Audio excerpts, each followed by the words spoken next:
Bonjour à tous, bonjour à tous, bonjour à tous.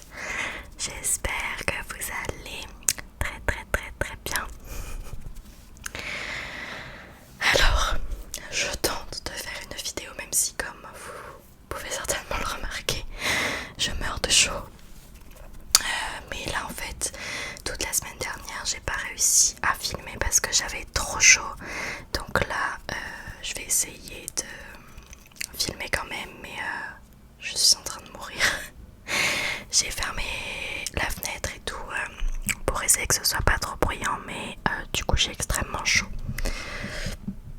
Donc j'espère que je vais tenir quand même, parce que le souci c'est que sinon je peux mettre le ventilateur, mais ça va faire quand même pas mal de bruit et j'essaye d'éviter. Mais j'espère que de votre côté vous avez pas trop chaud. Là normalement ça devrait descendre un petit peu cette semaine et on devrait avoir un petit peu de fraîcheur, donc j'ai hâte. Juste avant qu'on commence cette vidéo, je voudrais vous parler très rapidement d'une marque que vous connaissez maintenant, parce que je travaille souvent avec eux. Il s'agit de Happiness Boutique, qui s'appelle maintenant Hey Happiness, Hey Happiness, Hey Happiness, qui est une boutique de bijoux en ligne. Et cette fois-ci ils m'ont envoyé, alors vous devez remarquer que c'est des nouveaux colliers juste ici. Je vais essayer de vous mettre des photos pour que vous voyez un petit peu mieux. Mais ils m'ont envoyé un pendentif avec un L, donc comme Lisa. Et il y a des petits brillants dedans. Mais je le trouve très beau. Et donc celui-là je le mets en plus en ras de cou et en plus long. Ils m'ont envoyé un pendentif et une chaîne avec le signe du Capricorne, qui est mon signe astrologique. Comme vous le savez, j'adore l'astrologie. Et en fait, c'est un pendentif qui est un petit peu nacré. Il est magnifique, j'adore leur collection sur les signes astrologiques. C'est tout nouveau et c'est vraiment chouette ce qu'ils ont fait. Donc n'hésitez pas à aller voir sur leur site Hey Happiness. Comme d'habitude, tout sera dans la description et il y aura comme d'habitude un petit code promo si vous voulez vous faire plaisir. Bref, maintenant on va pouvoir rentrer dans le vif du sujet. Aujourd'hui je vais vous parler de livres, parce que je sais que vous aimez bien, et moi aussi.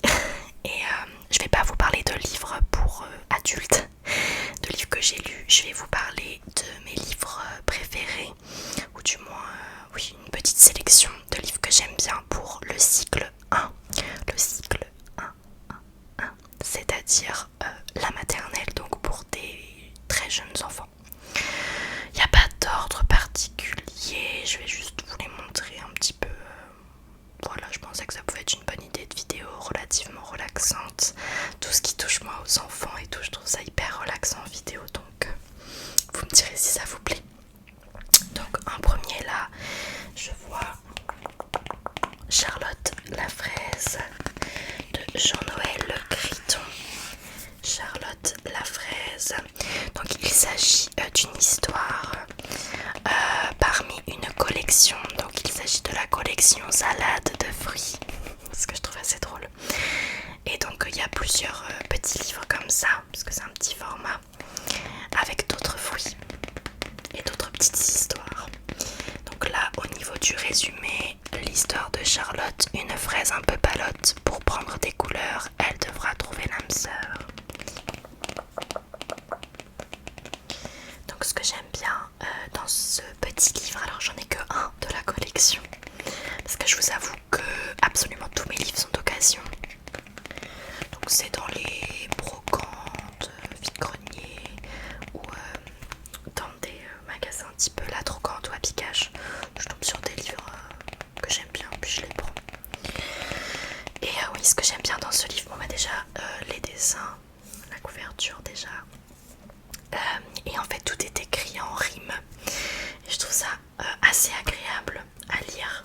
Donc vous voyez, pour les dessins, je vous montre un petit peu Charlotte la fraise. Donc on a vraiment assez peu de texte écrit en gros. Toujours le dessin à droite, et en fait ça raconte l'histoire d'une fraise qui est complexée. L'histoire c'est pas pour l'histoire que je l'ai acheté, clairement c'est vraiment voilà quoi, c'est mignon mais sans plus. Une fresque qui est complexée, qui finalement trouve en fait son hamster comme ils disent. Donc c'est la pâtisserie sur laquelle elle va pouvoir se mettre et où ils vont vraiment se compléter. Voilà.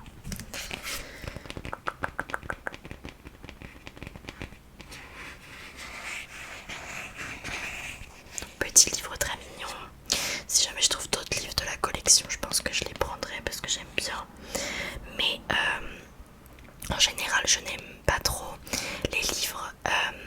Par exemple, alors déjà où c'est un héros qui a plusieurs livres, par exemple, je pense à Dora ou La Patte Patrouille, que tous les enfants adorent. Ce genre de livre à thème, ça j'aime pas du tout. Moi j'aime bien les livres vraiment où il y a un seul tome, voilà, et où l'histoire est finie à la fin du livre. Donc ça c'est pas vraiment qu'il y a le même héros dans tous les livres, mais bon, c'est une collection. Ça a du sens tout seul, mais voilà, c'est pas ce que je préfère. Je le trouvais juste trop mignon. Voilà. Alors ensuite un exemple justement de livre qui a juste un tome, on va dire. Il s'agit du livre Le mensonge de Catherine Grive et Frédéric Bertrand. Donc le titre est écrit en tout petit et on voit une petite fille et plein de taches rouges. Derrière il est écrit: c'est l'histoire d'un mensonge qui apparaît sous la forme d'un disque rouge. Il grossit, se multiplie, envahit tout le quotidien d'une petite fille avant d'éclater comme la vérité. Donc moi j'aime beaucoup les livres avec, c'est pas vraiment une morale, mais les livres qui ont du sens, les livres qui font réfléchir, même pour les tout petits. Les livres aussi qui parlent des émotions, pour essayer de leur faire comprendre que c'est normal ce qu'ils ressentent et voilà, leur donner aussi le vocabulaire des émotions. Et donc là-bas il s'agit du mensonge. Et certainement qu'ils en ont déjà raconté. Je vous montre un petit peu plus près. Donc, comme dit dans le résumé, ça parle d'une petite fille qui a raconté un mensonge. Et en fait, il y a un disque rouge qui apparaît devant elle et qui la suit partout et qui grossit de plus en plus au fur et à mesure qu'elle cache le mensonge et qui finit par éclater. Donc c'est un peu aussi comme une métaphore, comme il disait, éclater comme la vérité. Je vais vous montrer un petit peu l'intérieur. Donc là, les illustrations, j'aime pas trop. Et vous voyez là, on voit le premier petit disque rouge. Et si on va plus loin, il est beaucoup plus gros. Pareil, assez peu de texte. Vous voyez là, il n'y a même que 2 mots comme texte.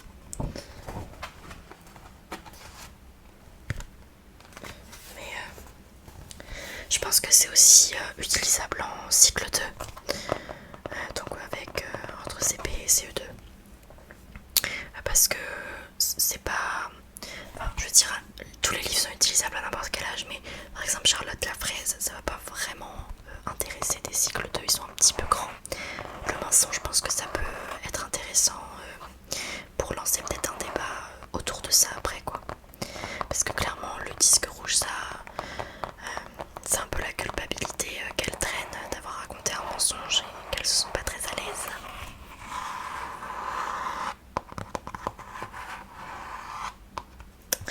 Donc voilà pour celui-ci, à ma connaissance, il n'y en a pas d'autres comme ça, genre sur d'autres sujets. Maintenant je me trompe peut-être. Alors là je vais vous présenter mon coup de cœur, je pense tout livre confondu. Il s'agit de La Pomme Rouge de Kazuo Iwamura. J'imagine que c'est un ou une écrivaine japonaise. En général j'adore les livres écrits par en fait généralement c'est des japonais, mais je pense qu'on a pas mal à apprendre de la culture asiatique quand il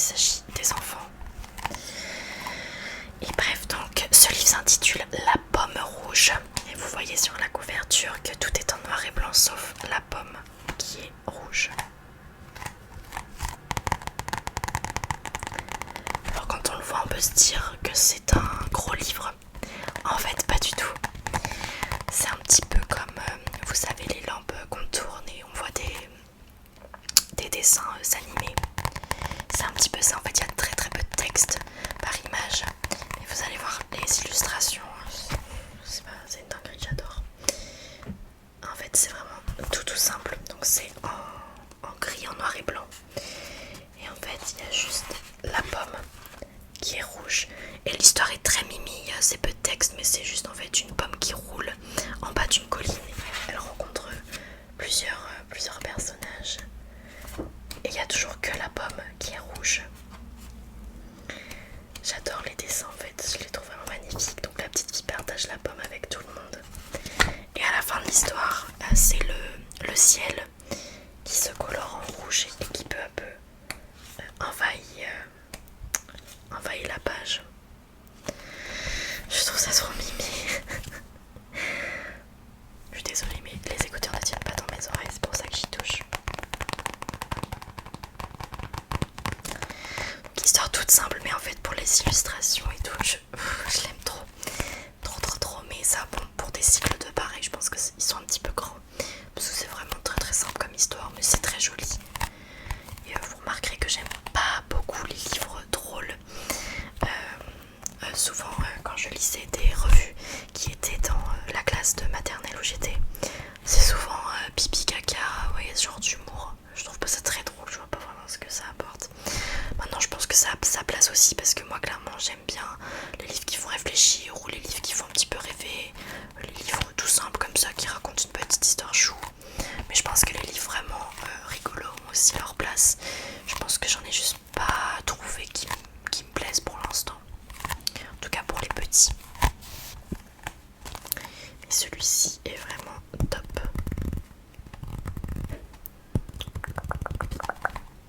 Et si vous vous demandez pourquoi j'ai autant de livres pour enfants, j'adore ça. Et puis je me dis que ça servira toujours dans mon travail. Alors ensuite là, ce que je vous ai raconté sur les collections, vous allez vous dire, mais du coup pourquoi elle a ça? Vous connaissez certainement les livres de cette collection. Donc le livre qui, là en l'occurrence c'est le livre qui dort de Ramadier et Bourgeot. C'est très connu, très à la mode. Alors personnellement j'en ai deux. Je les achète surtout parce qu'en fait c'est ma nièce qui les aime beaucoup. Et vu combien ça lui plaît à elle et que ça parle souvent des émotions, je me dis ça peut quand même être un outil de travail pour les petits, même si j'aime pas spécialement le format quoi. Donc le livre qui dort, celui-ci, je l'ai en petit format, il est tout bleu et on voit juste donc un visage qui dort. Ma nièce a commencé avec le livre en colère je crois. Ça l'a beaucoup aidé à exprimer sa colère et à mieux comprendre cette émotion qu'elle ressentait quand même assez souvent. Parce qu'elle a un fort caractère. Et en fait c'est des livres qui sont un peu interactifs, qui invitent l'enfant à participer dans la lecture. Donc souvent on va dire par exemple dis au livre calme-toi, et du coup l'enfant va vraiment s'adresser au livre en disant calme-toi. Et c'est un peu un reflet de ce qu'on pourrait lui dire à lui, à l'enfant en tant que parent. Donc le livre qui dort, vous voyez c'est vraiment des pages toutes simples. On a le visage d'un côté et ici une petite souris et assez peu de texte. Donc là vous voyez, raconte-lui une petite histoire. Ça fait aussi appel à l'imagination, vérifie qu'il est bien au chaud. On va vraiment inviter l'enfant à participer dans la lecture. Donc c'est vrai que c'est pas mal.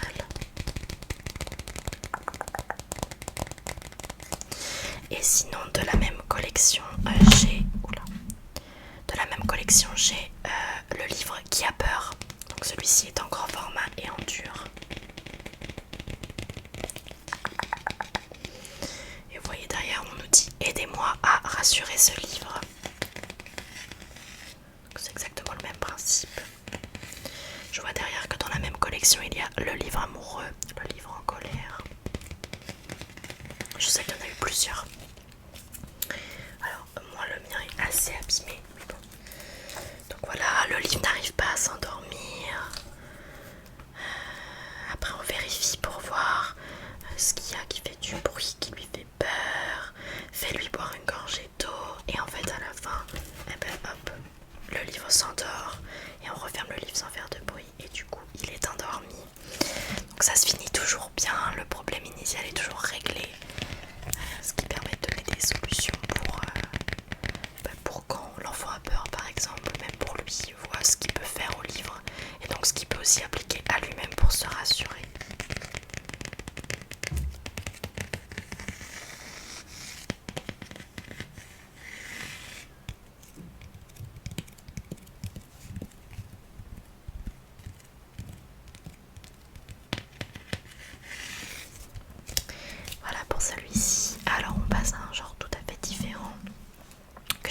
aussi. Il s'agit du Jardin des papillons de Philippe Hugues, qui est le seul livre pop-up que j'ai et que j'adore. Il est magnifique et tout à fait abordable pour des cycles 1 comme pour des cycles 2. Alors après je pense pas à laisser en libre service parce que c'est quand même très fragile, mais à leur montrer vraiment c'est hyper joli. Donc le jardin des papillons, ça nous fait concrètement une journée dans un jardin. Donc on commence le matin, le soleil se lève, et puis quand le soleil se couche. Donc vous voyez, le jour vient de se lever. Et on voit ici un petit peu le cycle du papillon, donc qui est d'abord chenille. Là on le voit dans sa chrysalide. Cette page là c'est ma préférée. Donc là c'est quand il devient vraiment papillon. On voit des papillons un peu partout. Là il y a la menthe religieuse. Et on est de nouveau la nuit et on laisse place aux papillons de nuit. Mais vraiment j'adore les livres pop-up qui sont beaux comme ça. Vous ne verrez pas dans ma collection, mais ma soeur là, qui est très très connue aussi, c'est La couleur des émotions. Je travaille avec ce livre en maternelle, qui est très bien aussi, qui est un peu comme ceux que je vous ai montré juste avant. Et qui existe en pop-up et qui est vraiment très très très beau.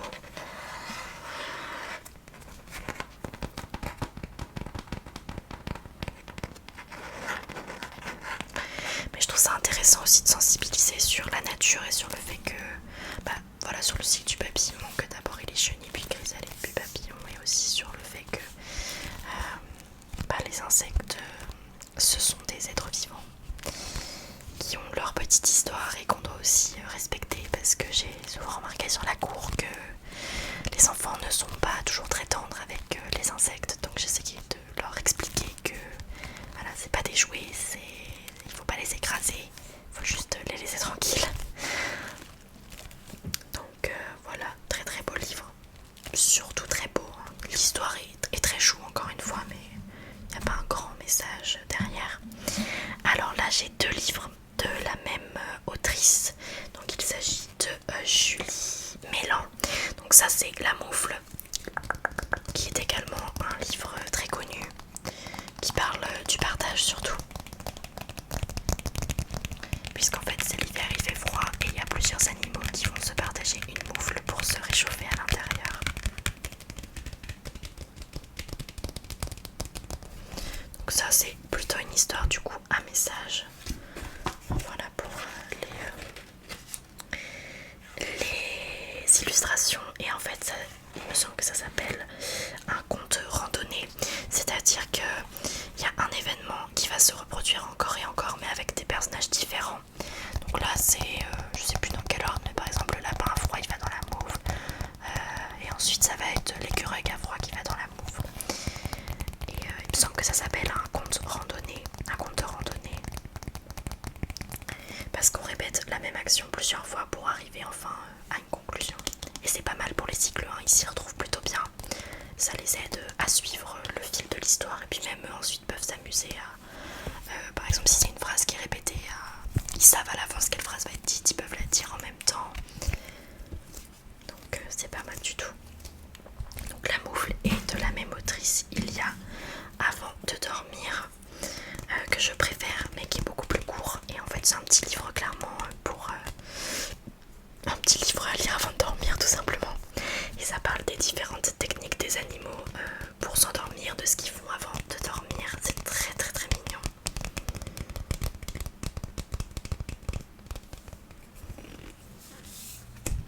Pareil, très très jolies illustrations, et on a plusieurs animaux, et à la fin on se rend compte que les animaux qu'on a vus, ce sont en fait les doudous du petit garçon qui est en train de s'endormir, qui rêve de ce que font ses peluches avant de dormir.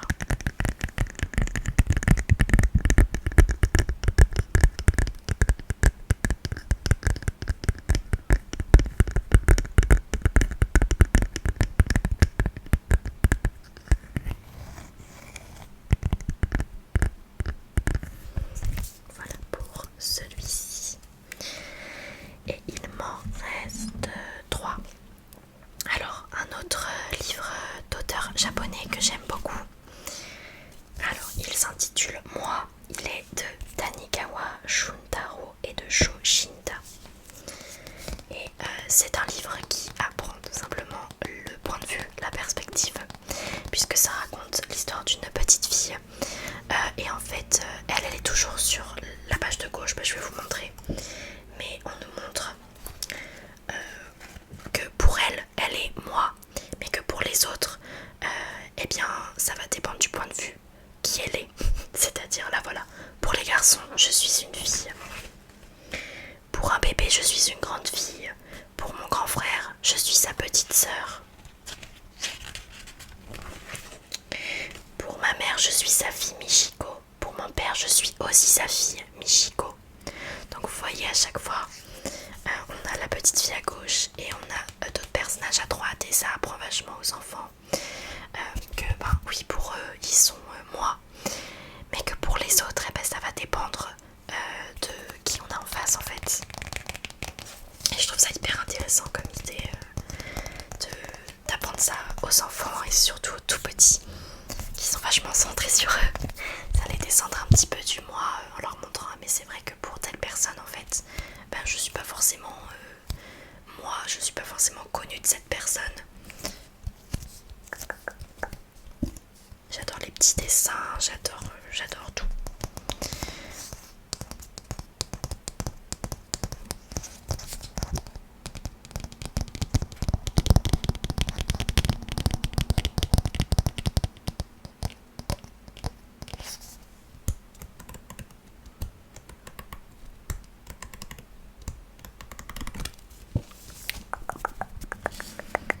Alors, l'avant-dernier, un peu différent.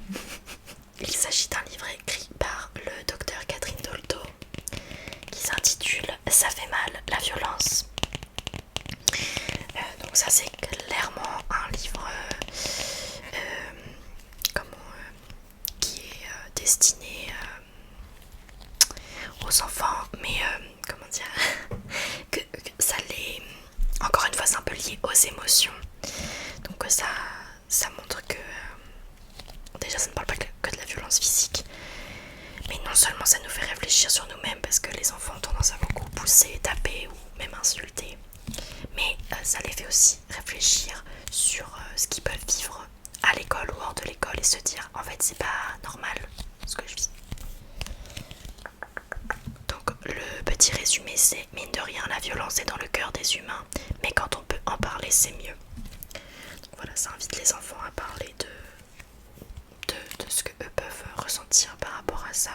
Après, c'est un peu touchy comme sujet, parce que ça parle notamment du consentement aussi. Moi, je trouve ça important de sensibiliser les enfants dès leur plus jeune âge. Mais voilà, s'il y a des soucis éventuellement à l'école ou ailleurs, c'est sûr que ça peut être un peu compliqué pour certains enfants, mais d'un autre côté, ça les met aussi en confiance et dans un climat où ils se disent ah mais je peux en parler à la maîtresse, puisque moi j'en parle même à l'aide d'un support. Donc c'est pas du tout un livre rigolo, hein. Vous voyez, donc là on explique que les enfants peuvent être violents. On nous dit que quand on nous parle avec des mots trop forts, qu'on nous fait mal, ou qu'on nous oblige à faire quelque chose qui nous fait peur ou qui n'est pas juste, c'est de la violence.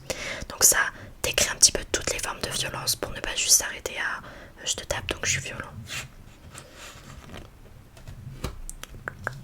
Les grandes personnes qui crient ou qui se disputent savent combien c'est violent pour ceux qui les entendent.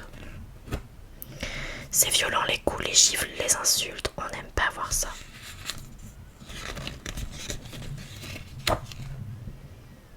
Être touché quand on n'en a pas envie, c'est violent. Même les chatouilles, c'est trop quelquefois, et c'est difficile à faire comprendre aux grandes personnes. Donc vous voyez, c'est pas mal de sujets comme ça. Là on a aussi la discrimination. C'est violent de ne pas se sentir aimé ou de ne pas être accepté. Ça nous explique pourquoi parfois les adultes s'énervent.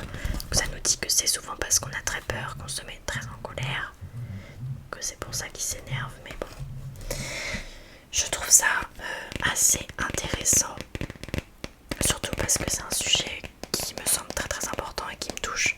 Donc dès que j'ai vu ce livre, je me suis dit oui, je sais pas si je m'en servirai, mais au moins je l'ai.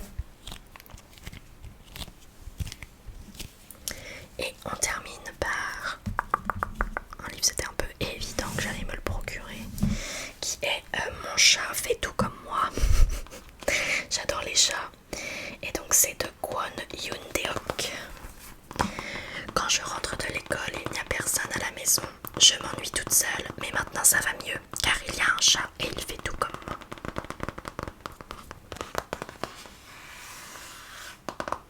Donc effectivement ça parle d'un chat qui fait tout comme sa petite maîtresse, et puis ensuite elle va s'amuser aussi à imiter son chat. Très très chou comme petite histoire. J'aime bien aussi les histoires qui sont pas trop dures, juste qui sont apaisantes et rigolotes. Ça peut aussi être utilisé avec des cycles de... Parce qu'il y a certaines pages qui ont pas mal de texte, mais je pense que pour des cycles ça peut le faire aussi. Voilà, au niveau des illustrations, il y a des pages qui n'ont même pas de texte, où il suffit juste de regarder.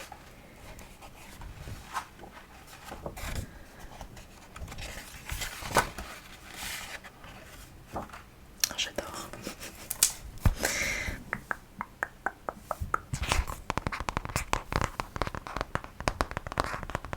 Donc un livre un petit peu moins lourd que les autres, que certains autres.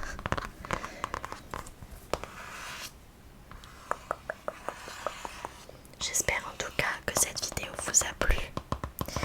Si c'est le cas, dites-le moi parce que je pourrais faire la suite avec les livres que j'ai qui sont plutôt destinés au cycle 2, puis une autre avec les livres qui sont destinés au cycle 3. Je vous avoue que j'en ai pas beaucoup pour le cycle 3 parce que j'ai jamais eu de cycle 3 pour l'instant et c'est un âge qui me parle un petit peu moins parce que là déjà en CE1 stage, et j'avais mis en place un moment de lecture tous les jours, et c'est quelque chose qu'ils n'avaient pas du tout avec leur maîtresse habituelle, et ils me le réclamaient tous les jours. Donc je me disais que ça leur plaisait, mais il y en avait beaucoup que ça intéressait pas et qui étaient tellement... Enfin, j'ai un peu du mal à comprendre les enfants maintenant parce que ils ont l'air tellement grands. En fait, j'avais l'impression d'être avec des collégiens pour certains. Et du coup, leur lire des petites histoires comme ça se fait que ça leur parlait pas du tout. Enfin, eux, ils étaient là à me parler de Fortnite ou Call of Duty ou je sais pas quoi. Et moi, j'arrive avec mes petites histoires toutes chou. Et ça, j'avais vraiment l'impression de faire la lecture à des cinquièmes qui en ont absolument rien à faire et que c'est pas du tout de leur âge. Donc c'est hyper compliqué de se repérer sur qu'est-ce qui est adapté à quelle tranche d'âge, parce que je trouve que les enfants grandissent hyper vite et je trouve ça un peu dommage parce que